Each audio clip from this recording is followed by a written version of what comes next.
We turn to our political leaders for guidance in times of crisis like the scenes the world witnessed at the Capitol. But yesterday, President Trump did not condemn the violence.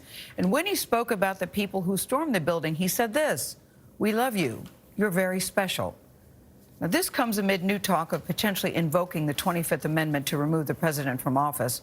Political correspondent Ed O'Keefe joins us now to continue that conversation. Ed, really good to see you this morning. I want to pick up on the president's words where he said, "You're special, we love you." He practically said, listen, let's all go meet at the Capitol to sort of really gin everybody up. And he still has not condemned their actions this morning. What does this ultimately do to his presidency, if anything, at this point?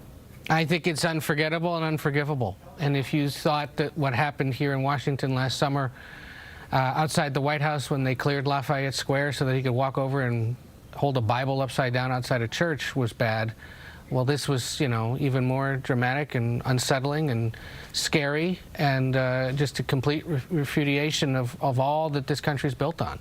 And I think you saw it in the very quick and emotional reaction of Republicans who admit that they probably had put up with this for far too long. And so I think, you know, while yesterday was interesting and eventful and terrible and really just heartbreaking, watch what happens today. That's what I'm wondering. What kind of leadership do we see today from fellow Republicans? Exactly. What actions might they take today? Yeah, that leads to my next this? question, Ed. I think you set it up beautifully, because now there's all sorts of chatter about invoking the 25th Amendment. That would take Mike Pence, that would take the cabinet.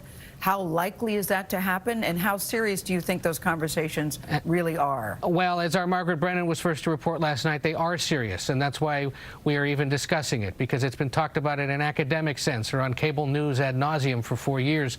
But last night it was the most serious it's ever been, because the actual people who would sign a paper are now discussing it. Ask the question again in 24 hours, Gail, and if we haven't seen movement today on this issue, then it's probably going to fall victim to the calendar. Only 13 days remain, and this would take a few days. And there's going to be a real conversation, if it's serious, about do we want to put the country through this over the next few days, or do we have no choice but to do it for fear that something worse could happen? Yeah, because if that happens, he cannot run again, and a lot of people are saying maybe that is a message that needs to be sent. I want to talk about President-elect Biden, who came out and spoke, actually, before President Trump, who still really hasn't addressed the nation in a live forum. He released that tweet, as you know. But President-elect Biden called on President Trump to stand up, and he called on the American people to stand up too. What kind of challenges does this present for his presidency? Enormous challenges. Yeah. Enormous.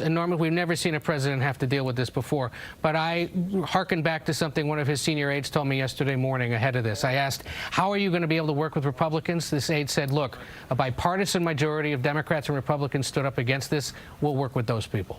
All right, Ed, thank you very much. Nice job, you, Nora, and Major. It was stellar from beginning to end. Thank you so much.